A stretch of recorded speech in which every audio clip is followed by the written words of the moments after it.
Welcome to Pindar Poetry. We hope you learned something new. In this video, I will explain how to make apple pie muffins updated. Preheat oven to 375 degrees F and line a muffin tin, whisk flour, sugar, baking powder, and salt. Blend wet ingredients. Fold in diced apples and cinnamon, spoon batter into cups, top with crumb, and bake 18 to 22 minutes until golden and a toothpick comes out clean. Cool briefly, then happily enjoy warm with a pat of butter. Start with fresh apples and medium tart varieties like Granny Smith for balance, and measure ingredients precisely for consistent texture. Use room temperature eggs and dairy to help the batter emulsify smoothly. For crumb topping, mix cold butter, brown sugar, and oats until coarse, which adds a bakery-style finish.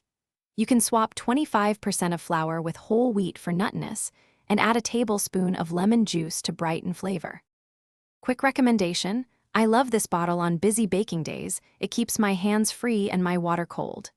Droplets stay hydrated anywhere with the Oala water bottle, a handy companion while prepping and tasting batter. It also fits cup holders and has a leak-proof lid for messy kitchens. If you find this helpful, please subscribe and like, and check the description for the link and other deals. Thanks for the support. Now let's get back to the video.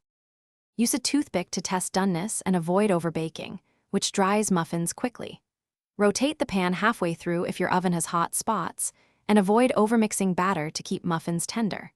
Store cooled muffins in an airtight container at room temperature for 2 days, or freeze individually wrapped for up to 3 months, and thaw gently before reheating. Reheat at 325 degrees F for 6 minutes, and serve with butter or cinnamon sugar. Thanks for watching. Consider subscribing if we helped you.